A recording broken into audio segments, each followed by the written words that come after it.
Wednesday, June 23rd. I'm doing the 100 rep challenge, 10 reps per 10 for squats. I haven't back squatted in a while, so I'm gonna see if I can do 225 for the 100 reps. Let's go. Alright, so before I started this squat challenge, I definitely needed to warm up. So you'll see me here, I'm warming up the bar. I usually go for like 15-20 reps just to get some blood pumping, even though I actually don't really get warm until I'm probably in my second or third working set of any major compound exercise. It's just a good start for me. So next you can see me here with a 45-pound plate on each side, which usually is what I do for my squats. Like I squat just about 6 times a week, usually with like a 45-pound plate just to get warm, get my legs active, because I usually don't squat very heavy, but this gives me like a little jump start to my workout. Here we got is set number 1. So I'm going with 225 pounds here, and like I said in the intro to this video, I wasn't really sure, if I was gonna be able to make all 100 reps with this or not, because I haven't squatted this heavy in a very, very long time. I had a lower back injury about a year and a half ago, and it's been nagging me and it's messed me up. I haven't been the same since. Back then, I actually maxed at 415 on regular squat. That's when I weighed only 180 pounds, and I was repping 315 to 335 on a regular. I was getting really strong, and I had some tightness in my back. And one day I was just decided to keep on working out, even though I was injured, or I felt injured. And one day I overdid it, and it hurt to stand, hurt to sit. Everything was wrong. Never again will I make that mistake. So, like I said, I'm doing 225 here. The way it's supposed to work for the squat challenge is you're supposed to be able to do 65% of your max for this challenge. So I couldn't quite do 65% 405 anymore, but I figured I probably can't max out at 405 or 415 anymore anyway. So 225 was a good weight, I believe. So it's 100 reps. Most people do 10 by 10.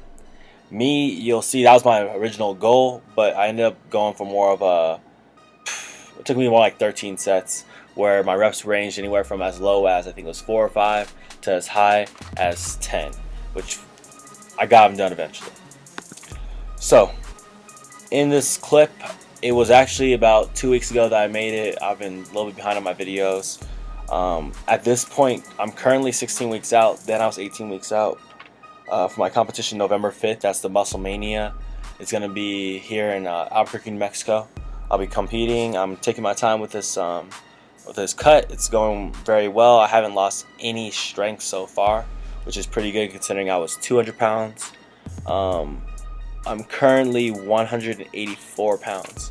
So that's 16 pounds down and about the same strength. So I'm very pleased with my results thus far.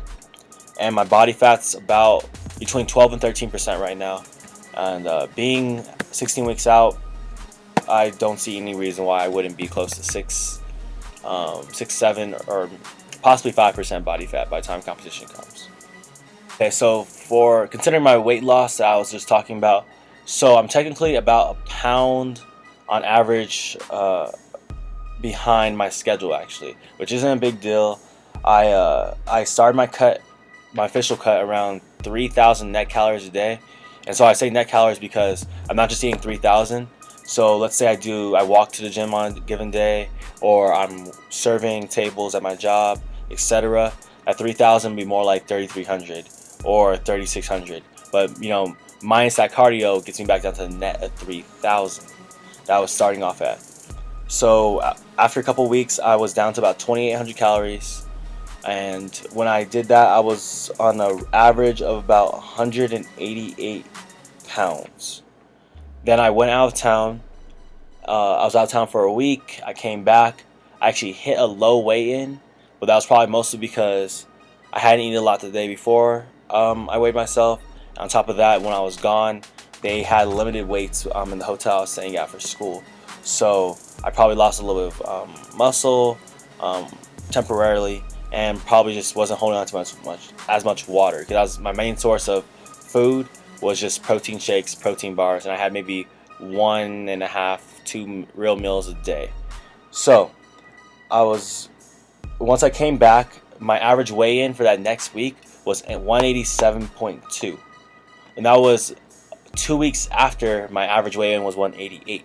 So over 2 weeks, I was only down an average of 0.8 pounds. So I decided to drop my calories by 2,600, net calories, of course. Or didn't drop, I dropped to 2,600 calories, I should say. So I did that, and that next week I had a average weigh-in of 186.4, which was a 0.8 pound loss on average from the previous week. So from seeing how I lost basically 0.4 pounds a week at 2,800 calories a day, so that's like that means I was at a 400 calorie deficit, or I was at a 200 calorie deficit per day. And then when I went to 2,600 calories, I lost 0.8 pounds that week on average. That means I was at a 400 calorie deficit per day. That means my maintenance calories at this point are about 3,000 net calories per day. So to catch up, I decided I'm gonna drop down to 2,400 calories a day, which 2,400 net calories a day, which should in theory allow me to lose about 1.2 pounds per week on average. So my net calories are 2,400 right now.